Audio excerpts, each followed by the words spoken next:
창세기 1장. 태초에 하나님이 천지를 창조하시니라.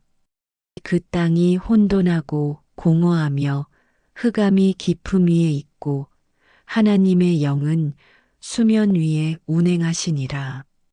하나님이 이르시되 빛이 있으라 하시니 빛이 있었고 그 빛이 하나님이 보시기에 좋았더라. 하나님이 빛과 어둠을 나누사 하나님이 빛을 낮이라 부르시고 어둠을 밤이라 부르시니라. 저녁이 되고 아침이 되니 이는 첫째 날이니라.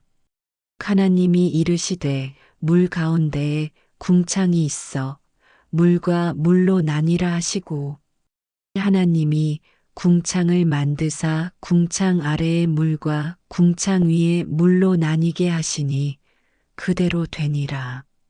하나님이 궁창을 하늘이라 부르시니라. 저녁이 되고 아침이 되니 이는 둘째 날이니라. 하나님이 이르시되 천하의 물이 한 곳으로 모이고 묻이 드러나라 하시니 그대로 되니라. 하나님이 묻을 땅이라 부르시고 모인 물을 바다라 부르시니 하나님이 보시기에 좋았더라. 하나님이 이르시되 땅은 풀과 씨 맺는 채소와 각기 종류대로 씨 가진 열매 맺는 나무를 내라 하시니 그대로 되어 땅이 풀과 각기 종류대로 씨 맺는 채소와 각기 종류대로 씨 가진 열매 맺는 나무를 내니 하나님이 보시기에 좋았더라. 저녁이 되고 아침이 되니 이는 셋째 날이니라.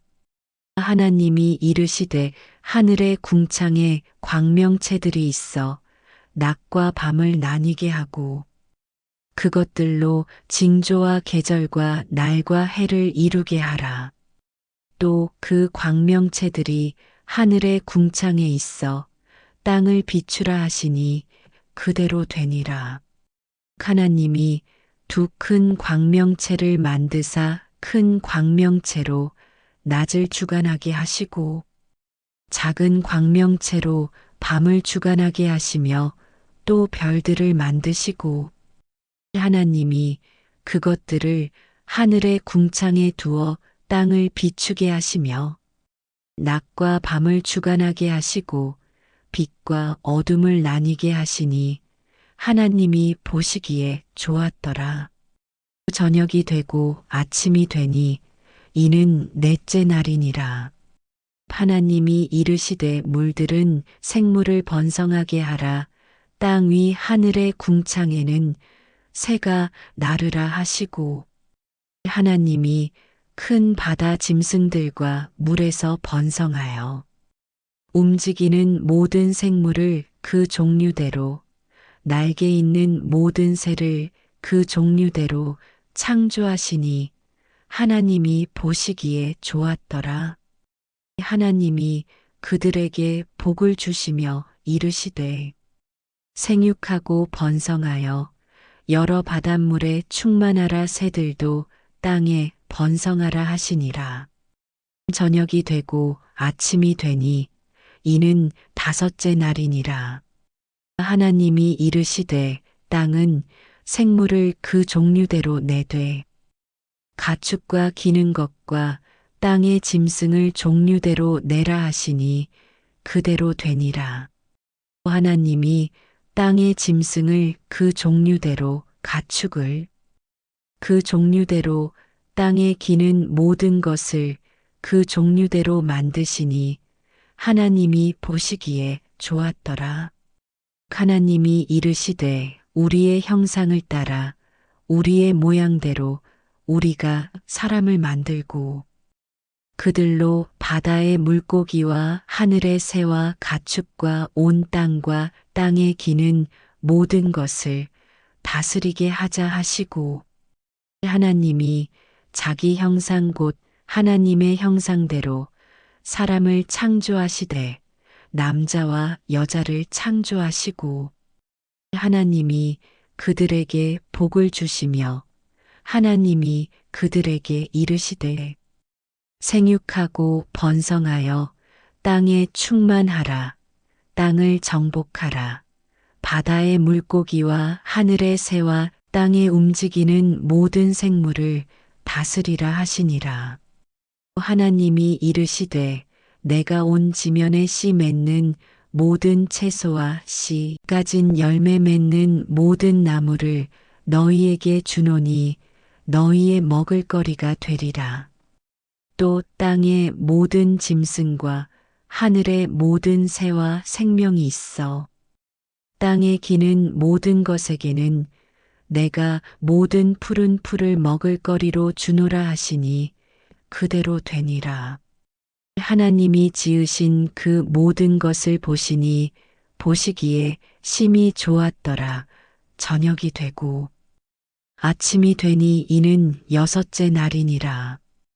태초에 하나님이 천지를 창조하시니라. 성경의 첫 문장입니다. 이 한 문장 안에는 우주와 인생에 대한 모든 철학이 담겨 있습니다. 여러분은 존재에 대해 생각해 본 적이 있으신가요? 왜 아무것도 없는 대신 무언가가 있을까요? 왜 우주가 존재할까요? 왜 우리가 존재할까요? 이런 질문들은 인류 역사상 가장 깊은 철학자들과 과학자들을 고민하게 만든 문제들입니다.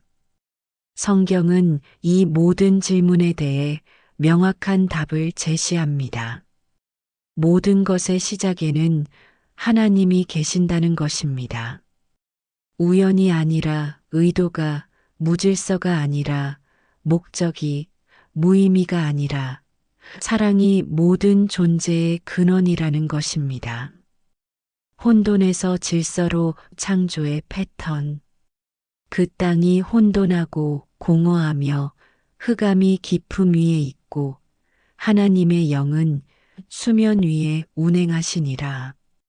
여기서 우리는 창조 이전의 상태를 봅니다. 혼돈, 공허, 흑암. 이 세 단어는 우리 인생에서도 경험하는 상태들입니다.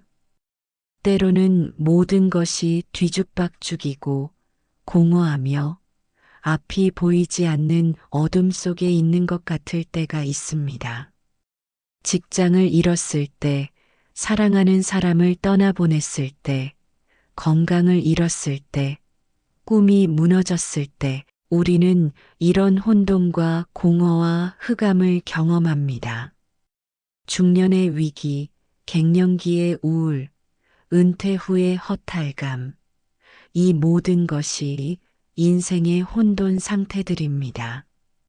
하지만 여기서 중요한 것은 하나님의 영이 수면 위에 운행하고 계셨다는 사실입니다. 혼돈 속에서도 하나님은 떠나지 않으셨습니다. 그분은 질서를 만들 준비를 하고 계셨던 것입니다. 말씀의 능력 빛이 있으라. 하나님이 이르시되 빛이 있으라 하시니 빛이 있었고 이 구절에서 우리는 하나님의 창조 방식을 봅니다. 하나님은 말씀으로 창조하십니다. 말씀 한마디로 빛이 생겼습니다. 이는 언어와 의미가 단순한 소리나 기호가 아니라 실제를 만들어내는 능력이 있다는 것을 보여줍니다. 우리가 하는 말에도 창조의 능력이 있습니다. 사랑한다는 말은 관계를 만들어냅니다. 고맙다는 말은 감사의 문화를 창조합니다. 미안하다는 말은 화해를 만들어냅니다. 반대로 비난의 말은 상처를 만들고 거짓말은 불신을 창조하며 절망의 말은 어둠을 만들어냅니다. 하나님이 말씀으로 창조하셨다는 것은 우리의 말에도 책임이 따른다는 것을 의미합니다. 우리는 우리의 말로 어떤 세상을 창조하고 있을까요? 점진적 창조 하루씩 하루씩 하나님은 모든 것을 한 번에 만들지 않으셨습니다. 6일에 걸쳐 단계적으로 창조하셨습니다. 첫째 날에는 빛을, 둘째 날에는 하늘을, 셋째 날에는 땅과 바다와 식물을, 넷째 날에는 해와 달과 별을, 다섯째 날에는 물고기와 새를, 여섯째 날에는 동물과 인간을 만드셨습니다. 이는 우리 인생에도 적용되는 원리입니다. 모든 것이 한 번에 이루어지지 않습니다. 좋은 습관을 만드는 것도, 깊은 관계를 쌓는 것도, 전문성을 기르는 것도, 영적으로 성숙해지는 것도 모두 시간이 걸립니다. 20대에는 꿈을 키우고 30대에는 기반을 다지며 40대에는 열매를 맺고 50대에는 전수하며 60대에는 지혜를 나누는 것처럼 인생에도 때와 계절이 있습니다. 조급해하지 마십시오. 하나님도 하루씩 하루씩 창조하셨습니다. 평가하시는 하나님 보시기에 좋았더라. 매일의 창조를 마치실 때마다 하나님은 보시기에 좋았더라고 평가하셨습니다. 이는 하나님이 창조물에 대해 갖고 계신 마음을 보여줍니다. 하나님은 만드신 것들을 기뻐하시고 만족해 하십니다. 우리는 종종 자기 비판에 빠집니다. 나는 별로야, 다른 사람보다 못해라고 생각합니다. 특히 나이가 들수록 젊었을 때 못한 것들, 실패한 것들을 후회하며 자신을 부정적으로 평가하기 쉽습니다. 하지만 하나님은 여러분을 보시고 좋았더라고 말씀하십니다. 여러분의 부족함과 실패에도 불구하고 하나님은 여러분을 기뻐하시고 만족해 하십니다. 이것이 우리 존재의 근본적인 가치입니다. 특별한 창조 하나님의 형상. 여섯째 날에 하나님은 특별한 선언을 하십니다. 우리의 형상을 따라 우리의 모양대로 우리가 사람을 만들고 그들로 바다의 물고기와 하늘의 새와 가축과 온 땅과 땅에 기는 모든 것을 다스리게 하자. 다른 모든 창조물은 그 종류대로 만들어졌지만 인간만은 하나님의 형상대로 만들어졌습니다. 이는 인간이 다른 모든 피조물과 구별되는 특별한 존재라는 것을 의미합니다. 하나님의 형상이라는 것은 무엇일까요? 그것은 생각할 수 있는 능력, 도덕적 판단을 할 수 있는 능력, 사랑할 수 있는 능력, 창조할 수 있는 능력, 영원을 사모하는 마음을 의미합니다. 이 모든 것이 인간을 특별하게 만듭니다. 여러분이 아름다운 음악을 들으며 감동받을 때, 불의를 보며 분노할 때, 사랑하는 사람을 위해 희생할 때, 새로운 것을 창조해낼 때, 그 모든 순간에 여러분은 하나님의 형상을 드러내고 있는 것입니다. 사명과 축복 다스리고 번성하라. 하나님은 인간에게 두 가지를 주셨습니다. 사명과 축복입니다. 사명은 다스리라는 것이었습니다. 이는 독재나 착취를 의미하는 것이 아니라 돌보고 관리하고 보호하라는 뜻입니다. 청지기의 역할입니다. 우리는 이 땅의 소유자가 아니라 관리자입니다. 환경 문제, 동물 보호, 자원 관리, 이 모든 것이 하나님이 주신 사명과 관련이 있습니다. 하지만 다스림은 자연에만 국한되지 않습니다. 가정에서 자녀를 돌보는 것, 직장에서 부하 직원을 이끄는 것, 사회에서 약자를 보호하는 것, 모든 것이 하나님이 주신 다스림의 사명입니다. 축복은 생육하고 번성하라는 것이었습니다. 하나님은 인간이 행복하기를 원하십니다. 가정을 이루고 자녀를 낳고 사회를 발전시키며 문화를 창조하기를 원하십니다. 이는 하나님의 축복의 마음입니다.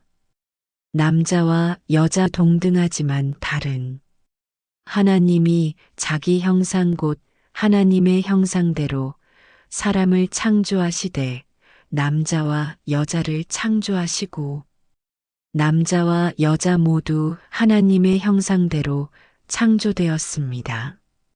성별에 관계없이 모든 인간은 동등한 존엄성을 갖습니다.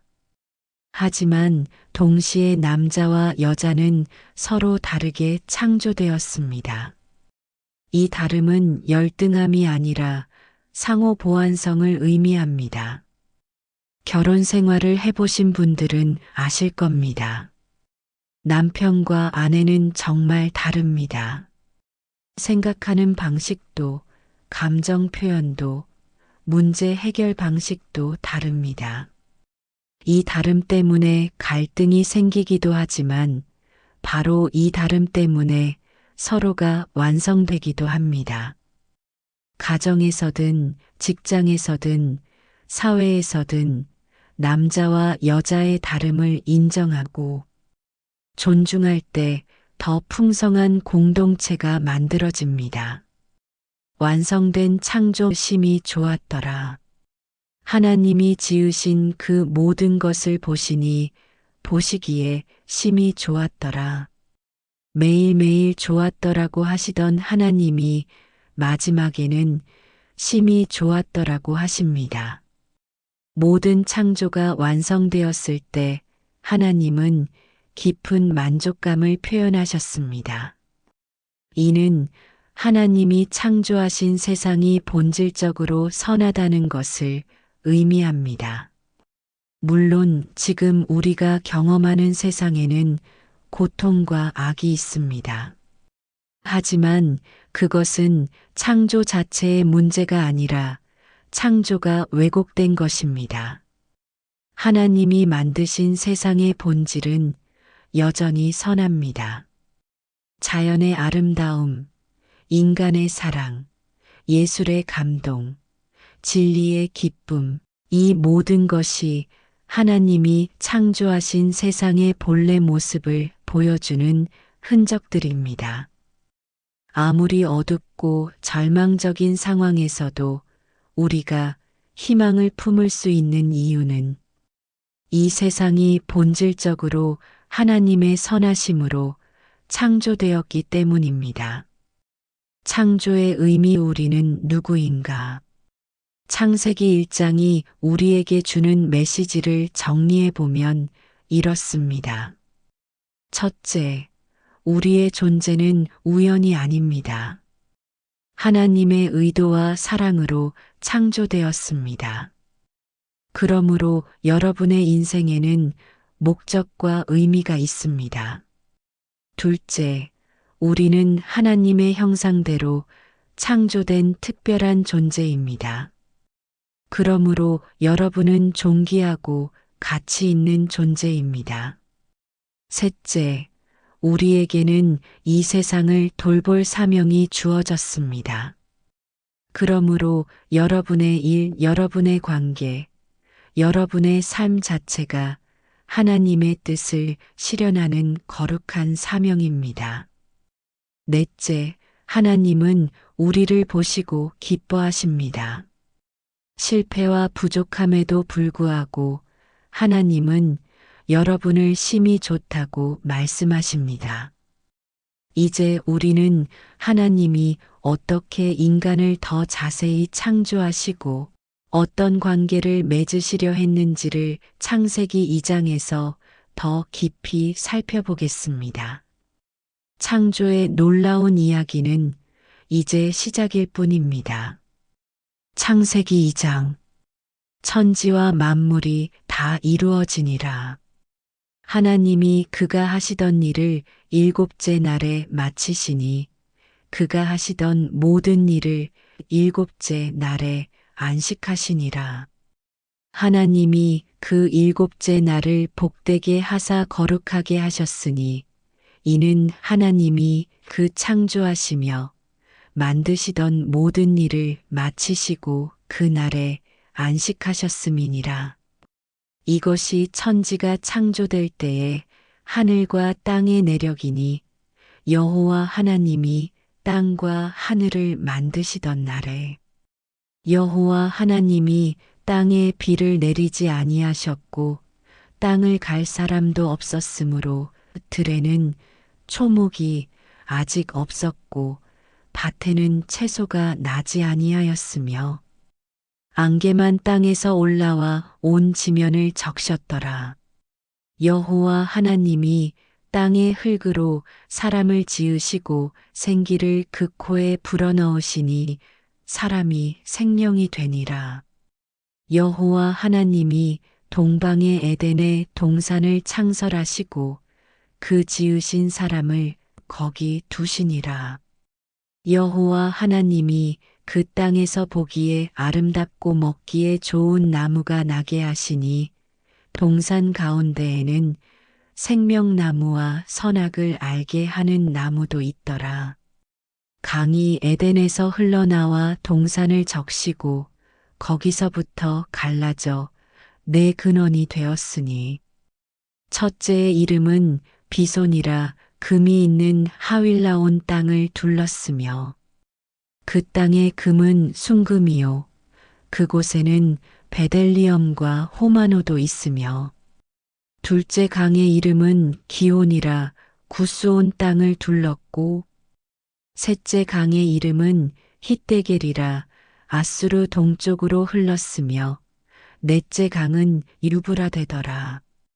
여호와 하나님이 그 사람을 이끌어 에덴 동산에 두어 그것을 경작하며 지키게 하시고 여호와 하나님이 그 사람에게 명하여 이르시되 동산 각종 나무의 열매는 내가 임의로 먹되 선악을 알게 하는 나무의 열매는 먹지 말라. 내가 먹는 날에는 반드시 죽으리라 하시니라. 여호와 하나님이 이르시되 사람이 혼자 사는 것이 좋지 아니하니 내가 그를 위하여 돕는 배필을 지으리라 하시니라. 여호와 하나님이 흙으로 각종 들짐승과 공중의 각종 새를 지으시고 아담이 무엇이라고 부르나 보시려고 그것들을 그에게로 이끌어 가시니 아담이 각 생물을 부르는 것이 곧 그 이름이 되었더라. 아담이 모든 가축과 공중의 새와들의 모든 짐승에게 이름을 주니라. 아담이 돕는 배필이 없으므로 여호와 하나님이 아담을 깊이 잠들게 하시니 잠들매 그가 그 갈빗대 하나를 취하고 살로 대신 채우시고 여호와 하나님이 아담에게서 취하신 그 갈빗대로 여자를 만드시고 그를 아담에게로 이끌어 오시니 아담이 이르되 이는 내 뼈 중에 뼈요 살 중에 살이라 이것을 남자에게서 취하였은즉 여자라 부르리라 하니라. 이러므로 남자가 부모를 떠나 그의 아내와 합하여 둘이 한 몸을 이룰지로다. 아담과 그의 아내 두 사람이 벌거벗었으나 부끄러워하지 아니하니라. 완벽했던 그 시간들 창세기 2장. 지난 시간에 우리가 함께 본 하나님의 창조 이야기 기억하시죠? 빛과 어둠을 나누시고 하늘과 바다를 만드시고 땅과 식물들을 창조하시고 해와 달과 별들을 만드시고 바다의 물고기와 하늘의 새들을 지으시고 마지막에 땅의 동물들과 사람을 만드신 그 놀라운 6일간의 창조. 그 이야기가 끝나면서 하나님은 보시기에 심히 좋았더라고 하셨어요. 그런데 오늘 창세기 2장에서는 그 창조의 이야기를 좀 더 자세히, 특히 인간에 대해서 더 깊이 알려주고 있어요. 그리고 이 이야기는 다음 시간에 우리가 볼 인류 역사상 가장 큰 변곡점, 그 안타까운 사건으로 이어집니다. 하나님도 쉬셨어요. 안식의 비밀. 하나님이 6날 동안의 창조를 마치시고 7째 날에 쉬셨다는 이야기부터 시작해요. 하나님이 피곤해서 쉬신 게 아니라 우리에게 중요한 원리를 가르쳐 주시기 위해서예요. 이 7째 날을 복되게 하시고 거룩하게 하셨다는 말씀처럼 안식은 단순한 휴식이 아니라 하나님과 함께하는 특별한 시간이에요. 여러분, 혹시 요즘 너무 바쁘게 살고 있지는 않나요? 마치 쳇바퀴 돌듯이 계속 뛰기만 하는 것 같지 않나요? 하나님은 우리에게 말씀하세요. 너희도 나와 함께 쉬어라. 그것이 너희에게 복이 될 거야. 진짜 쉼이라는 건 단순히 침대에 누워 있는 게 아니에요. 하나님과 교제하고 감사하고 자신을 돌아보는 시간이에요. 주일에 예배드리는 것도 그런 의미이고 매일 조용한 시간에 기도하고 성경 읽는 것도 그런 안식이에요. 흙으로 빚어진 특별한 작품. 그 다음에 나오는 이야기가 정말 감동적이에요. 여호와 하나님이 땅의 흙으로 사람을 지으시고 생기를 그 코에 불어넣으시니 사람이 생명이 되니라. 하나님이 흙으로 사람을 만드셨다는 건 우리가 겸손해야 한다는 뜻이에요. 우리는 그냥 흙덩어리에서 시작된 존재예요. 그런데 여기서 놀라운 일이 일어나요. 하나님이 직접 생기를 불어넣으신 거예요. 이게 얼마나 특별한 일인지 아세요? 마치 하나님이 인공호흡을 해주신 것 같아요. 하나님의 숨결이 우리 안에 들어온 거예요. 그래서 우리는 단순한 흙덩어리가 아니라 하나님의 생명을 품은 살아있는 존재가 된 거예요.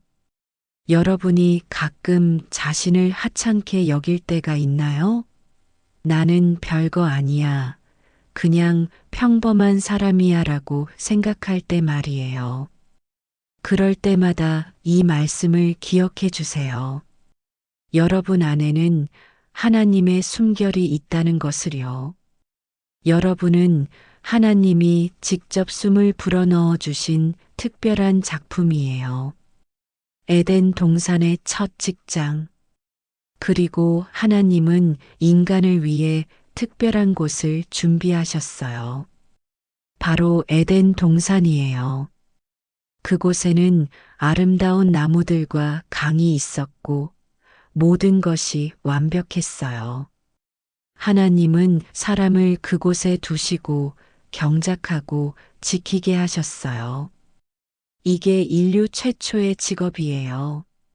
농부였던 거죠. 그런데 이 일은 고된 노동이 아니었어요. 하나님과 함께하는 즐거운 일이었을 거예요. 씨를 뿌리면 잘 자라고 돌보면 열매를 맺고 모든 것이 순조로웠을 거예요. 여러분의 일이나 공부는 어떤가요? 스트레스 받고 힘들기만 한가요? 하나님은 우리가 하는 모든 일이 그분과 함께하는 기쁜 일이 되기를 원하세요. 학교에서 공부할 때도, 직장에서 일할 때도, 집에서 가사 일을 할 때도 그 모든 것이 하나님이 주신 사명이라고 생각해 보세요. 그러면 일의 의미가 달라질 거예요. 선택의 자유와 신뢰의 관계. 하나님은 아담에게 동산의 모든 나무 열매는 자유롭게 먹어도 되지만 선악을 알게 하는 나무의 열매는 먹지 말라고 하셨어요. 이건 시험이 아니라 사랑의 표현이에요. 생각해 보세요. 하나님이 아담을 로봇처럼 만드셨다면 선악과 나무 자체를 만들지 않으셨을 거예요. 하지만 하나님은 아담에게 선택할 수 있는 자유를 주셨어요. 왜냐하면 진정한 사랑은 강요당해서 하는 게 아니라 자유롭게 선택하는 거니까요. 부모님이 여러분에게 공부해라, 착하게 살아라라고 하시는 것도 마찬가지예요. 여러분을 괴롭히려는 게 아니라 여러분을 사랑하기 때문이에요. 그 말씀을 따를지 안 따를지는 여러분의 선택이지만 따를 때 더 행복해진다는 걸 부모님은 아시는 거예요. 하나님과의 관계도 그래요. 하나님의 말씀을 따르는 건 억지로 하는 게 아니라 하나님을 사랑하고 신뢰하기 때문에 하는 거예요.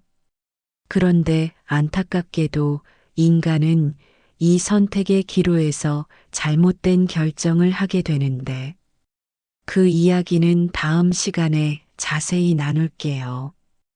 혼자서는 완성될 수 없어요. 그런데 하나님이 정말 놀라운 말씀을 하세요. 사람이 혼자 사는 것이 좋지 않다. 아담이 에덴 동산에서 하나님과 함께 지내고 있었는데도 혼자라고 하신 거예요. 이건 하나님과의 관계만으로는 부족하다는 뜻이 아니라 인간에게는 동등한 관계의 동반자가 필요하다는 뜻이에요. 하나님은 아담에게 동물들을 데려오셔서 이름을 짓게 하셨어요. 아담은 코끼리에게 너는 코끼리야, 사자에게 너는 사자야라고 이름을 지어줬을 거예요. 이름을 짓는다는 건 그 존재에게 의미를 부여하는 일이에요. 아담은 하나님의 창조에 참여하는 특별한 일을 한 거죠. 하지만 아무리 많은 동물들을 만나도 아담에게는 진정한 동반자가 없었어요. 그래서 하나님이 아담을 깊이 잠들게 하시고 갈빗대로 여자를 만드신 거예요. 아담이 깨어나서 여자를 봤을 때 얼마나 기뻤을까요? 이는 내 뼈 중에 뼈요 살 중에 살이로다. 이건 그냥 와 예쁘다가 아니라 드디어 나와 같은 존재를 만났다. 는 기쁨의 외침이에요. 사랑의 완성, 결혼. 하나님은 이렇게 말씀하셨어요. 이러므로 남자가 부모를 떠나 그의 아내와 합하여 둘이 한 몸을 이룰지로다. 이게 결혼에 대한 하나님의 첫 번째 말씀이에요. 결혼이라는 건 단순히 좋아하는 사람과 함께 사는 게 아니에요. 두 사람이 완전히 하나가 되는 거예요. 마음도 하나, 꿈도 하나, 인생도 하나로 만들어가는 거예요. 그래서 결혼은 이 세상에서 가장 아름답고 신성한 일이에요. 부끄러움이 없던 완벽한 시절. 마지막 구절이 정말 아름다워요. 아담과 그의 아내 두 사람이 벌거벗었으나 부끄러워하지 아니하니라. 이건 단순히 옷을 안 입었다는 뜻이 아니에요. 서로에게 완전히 열려 있었다는 뜻이에요. 부끄러움이 없다는 건 숨길 게 없다는 거예요. 거짓도 없고 두려움도 없고 의심도 없었어요. 완전한 신뢰와 사랑이 있었던 거죠. 하나님과의 관계도 그랬고, 아담과 하와의 관계도 그랬어요. 이때가 바로 인류 역사상 가장 완벽했던 순간이에요.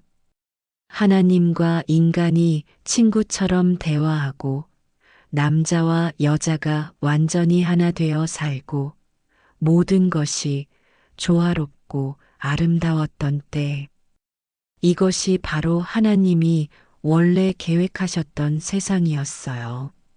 하지만 이 완벽한 평화는 오래 지속되지 못했습니다. 인간에게 주어진 선택의 자유, 그 소중하지만 위험한 선물이 인류 역사상 가장 큰 변곡점을 만들어내게 되는데요.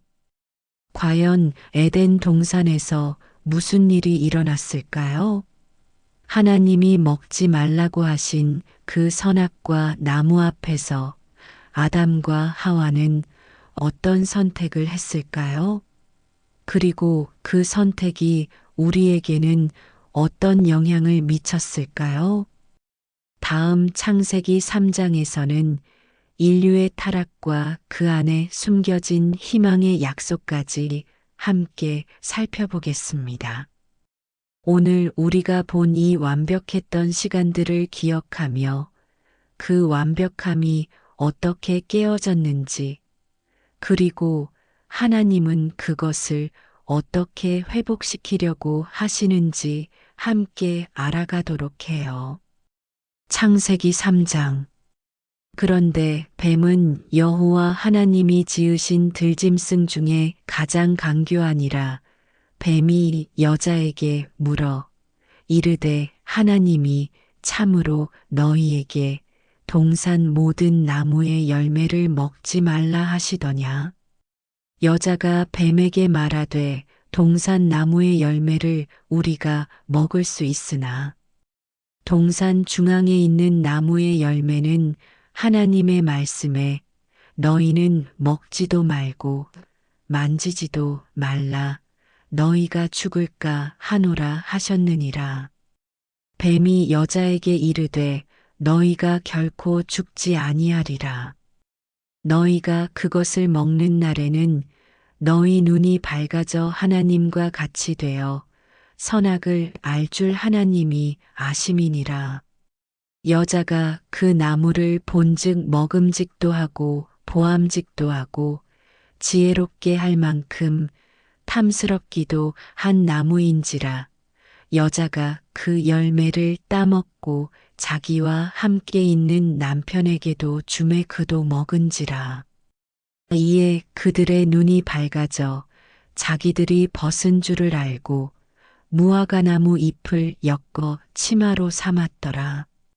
그들이 그날 바람이 불 때 동산에 거니시는 여호와 하나님의 소리를 듣고 아담과 그의 아내가 여호와 하나님의 낯을 피하여 동산 나무 사이에 숨은지라. 여호와 하나님이 아담을 부르시며 그에게 이르시되 내가 어디 있느냐. 이르되 내가 동산에서 하나님의 소리를 듣고 내가 벗었으므로 두려워하여 숨었나이다. 이르시되 누가 너의 벗었음을 내게 알렸느냐. 내가 내게 먹지 말라 명한 그 나무 열매를 내가 먹었느냐. 아담이 이르되 하나님이 주셔서 나와 함께 있게 하신 여자 그가 그 나무 열매를 내게 주므로 내가 먹었나이다. 여호와 하나님이 여자에게 이르시되 내가 어찌하여 이렇게 하였느냐. 여자가 이르되 뱀이 나를 꿰므로 내가 먹었나이다. 여호와 하나님이 뱀에게 이르시되 내가 이렇게 하였으니 내가 모든 가축과 들의 모든 짐승보다 더욱 저주를 받아 배로 다니고 살아있는 동안 흙을 먹을지니라. 내가 너로 여자와 원수가 되게 하고 내 후손도 여자의 후손과 원수가 되게 하리니 여자의 후손은 내 머리를 상하게 할 것이요 너는 그의 발꿈치를 상하게 할 것이니라 하시고 또 여자에게 이르시되 내가 내게 임신하는 고통을 크게 더하리니 내가 수고하고 자식을 낳을 것이며 너는 남편을 원하고 남편은 너를 다스릴 것이니라 하시고 아담에게 이르시되 내가 내 아내의 말을 듣고 내가 내게 먹지 말라 한 나무의 열매를 먹었은즉 땅은 너로 말미암아 저주를 받고 너는 내 평생에 수고하여야 그 소산을 먹으리라. 땅이 내게 가시덤불과 엉겅퀴를 낼 것이라. 내가 먹을 것은 밭의 채소인즉 내가 흙으로 돌아갈 때까지 얼굴에 땀을 흘려야 먹을 것을 먹으리니 내가 그것에서 취함을 입었음이라. 너는 흙이니 흙으로 돌아갈 것이니라 하시니라. 아담이 그의 아내의 이름을 하와라 불렀으니 그는 모든 산자의 어머니가 됨이더라. 여호와 하나님이 아담과 그의 아내를 위하여 가죽옷을 지어 입히시니라. 여호와 하나님이 이르시되 보라 이 사람이 선악을 아는 일에 우리 중 하나 같이 되었으니 그가 그의 손을 들어 생명나무 열매도 따먹고 영생할까 하노라 하시고 여호와 하나님이 에덴 동산에서 그를 내보내어 그의 근원이 된 땅을 갈게 하시니라.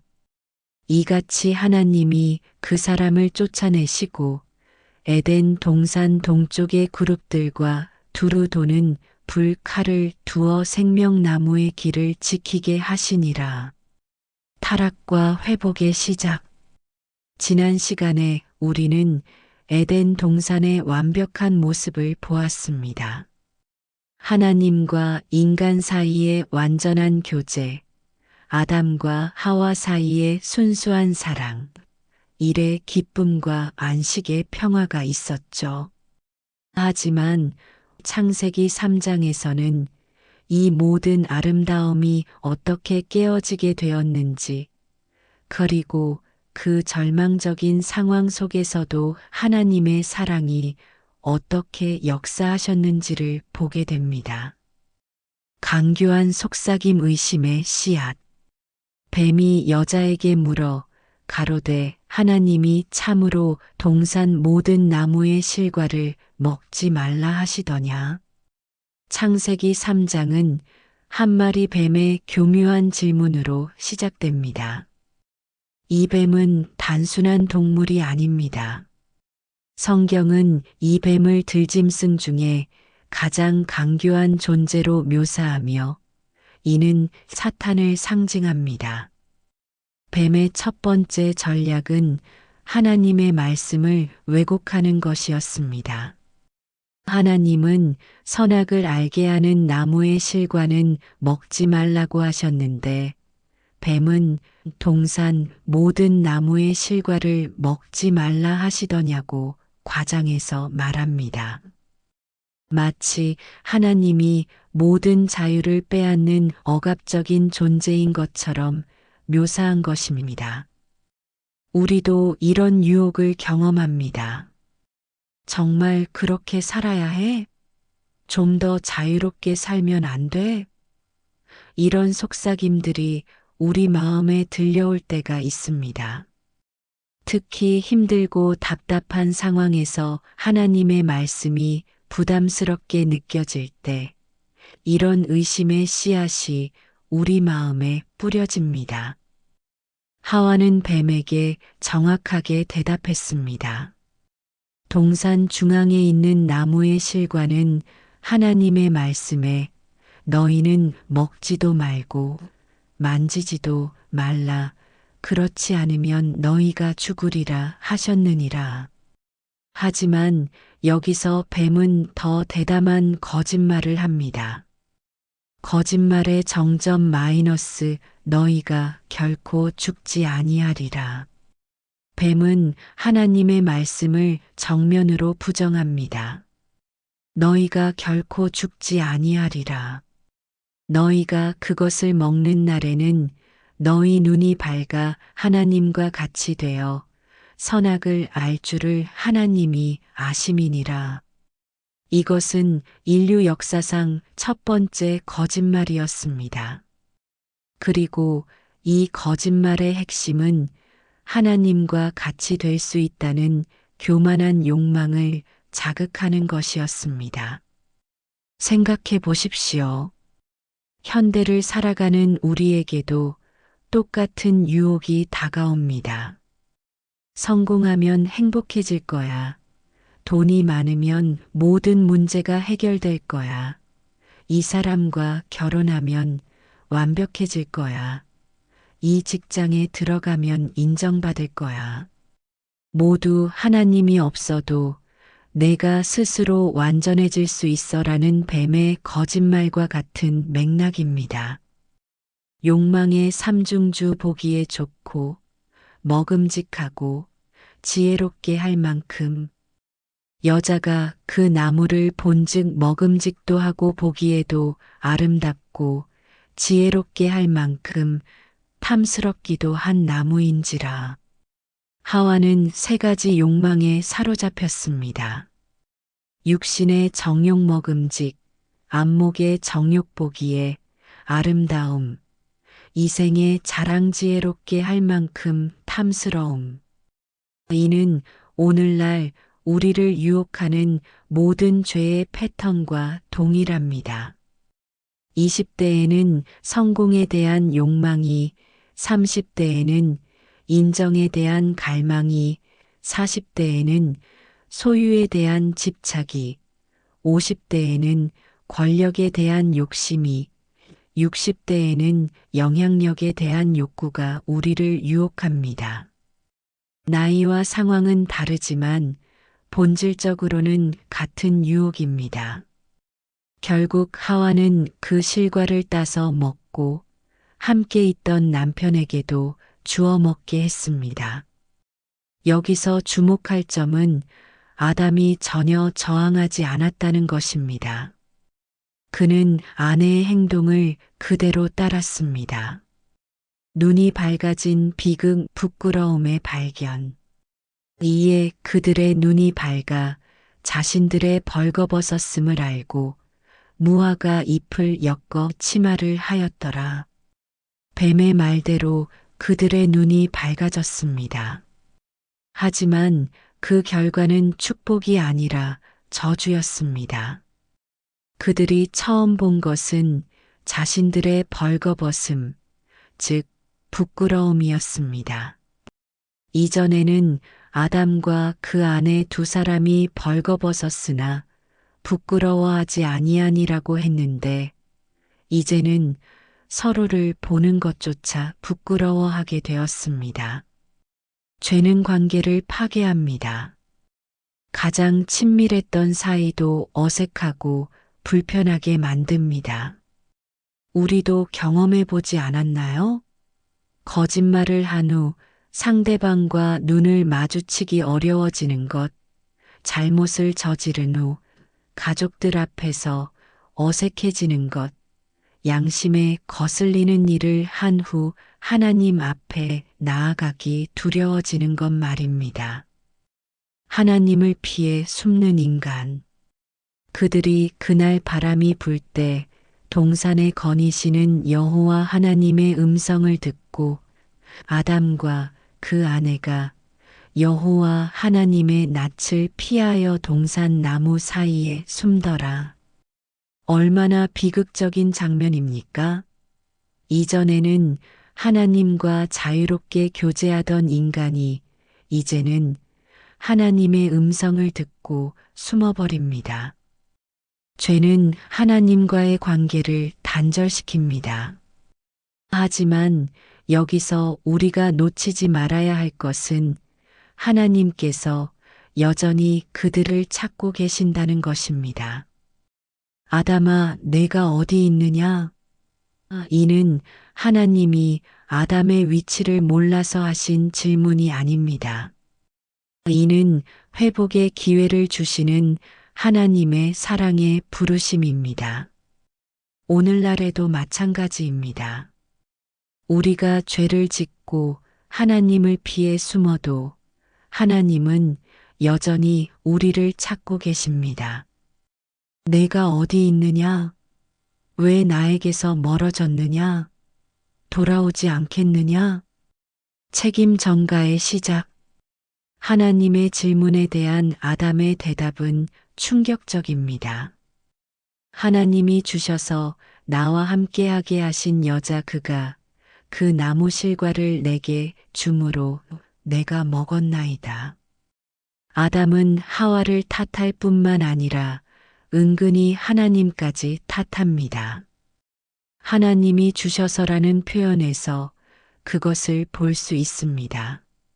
마치 하나님이 여자를 주지 않으셨다면 이런 일이 일어나지 않았을 것이라고 말하는 것 같습니다. 하와도 마찬가지입니다. 뱀이 나를 꿰므로 내가 먹었나이다. 뱀 탓을 합니다. 이것이 죄의 본성입니다. 죄는 우리로 하여금 책임을 회피하게 만들고 다른 사람을 탓하게 만듭니다. 부부간의 갈등, 부모와 자녀 간의 갈등, 직장에서의 갈등, 대부분이 이런 책임 전가에서 시작됩니다. 심판 중에 나타나는 희망, 하나님의 심판이 시작됩니다. 먼저 뱀에게, 그 다음 여자에게, 마지막으로 남자에게 심판을 선언하십니다. 뱀에 대한 심판 중에 놀라운 약속이 나옵니다. 내가 너로 여자와 원수가 되게 하고 너의 후손도 여자의 후손과 원수가 되게 하리니 여자의 후손은 내 머리를 상하게 할 것이요 너는 그의 발꿈치를 상하게 할 것이니라. 이것이 바로 원복음이라고 불리는 최초의 구원 약속입니다. 여자의 후손, 즉 메시아를 통해 사탄의 권세가 완전히 깨어질 것이라는 예언입니다. 심판 선언 중에도 하나님은 희망의 메시지를 주신 것입니다. 여자에게는 해산의 고통과 부부관계의 어려움이, 남자에게는 노동의 고통과 죽음이 선언됩니다. 이는 죄의 결과로 인간이 경험하게 될 현실들입니다. 은혜의 온 가죽옷을 지어 입히심. 여호와 하나님이 아담과 그 아내를 위하여 가죽옷을 지어 입히시니라. 이 구절은 창세기 3장에서 가장 감동적인 부분 중 하나입니다. 하나님은 죄를 지은 인간을 심판하셨지만 동시에 그들의 부끄러움을 가려주기 위해 가죽옷을 만들어 입히셨습니다. 여기서 중요한 것은 가죽옷을 만들기 위해서는 동물의 희생이 필요했다는 점입니다. 이는 죄를 덮기 위해서는 희생이 필요하다는 것을 보여주는 상징적 사건입니다. 나중에 예수 그리스도께서 우리 죄를 위해 희생하실 것을 미리 보여주는 예표입니다. 하나님은 심판하시는 분이지만 동시에 은혜를 베푸시는 분입니다. 죄인을 벌하시지만 동시에 구원의 길을 마련해 주시는 분입니다. 에덴에서의 추방 자비로운 심판. 여호와 하나님이 가라사대 보라, 이 사람이 선악을 아는 일에 우리 중 하나 같이 되었으니 그가 그 손을 들어 생명나무 실과도 따먹고 영생할까 하노라 하시고, 여호와 하나님이 에덴 동산에서 그 사람을 내어 보내어 그의 근본된 토지를 갈게 하시니라. 하나님은 아담과 하와를 에덴 동산에서 추방하셨습니다. 이것이 단순한 형벌일까요? 아닙니다. 이는 오히려 자비로운 조치였습니다. 만약 그들이 죄를 지은 상태로 생명나무 실과를 먹고 영원히 살게 된다면 그것은 영원한 저주가 될 것입니다. 죄와 고통 속에서 영원히 살아야 한다면 그것만큼 비참한 일이 어디 있겠습니까? 하나님은 그들을 에덴에서 내보내심으로써 회복의 가능성을 열어두셨습니다. 언젠가는 다시 에덴으로 돌아올 수 있는 길을, 메시아를 통한 구원의 길을 마련해 두신 것입니다. 오늘 우리에게 주는 교훈.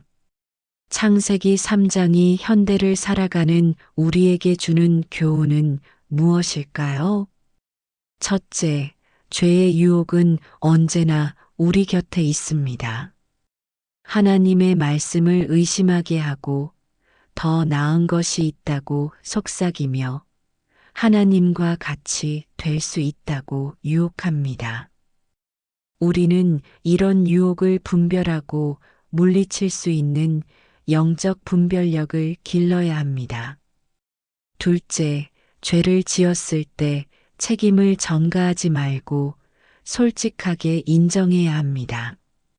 아담과 하와처럼 다른 사람 탓을 하거나 상황을 핑계대지 말고 하나님 앞에 겸손히 나아가 죄를 고백해야 합니다. 셋째, 하나님은 심판하시는 분이지만 동시에 구원하시는 분입니다.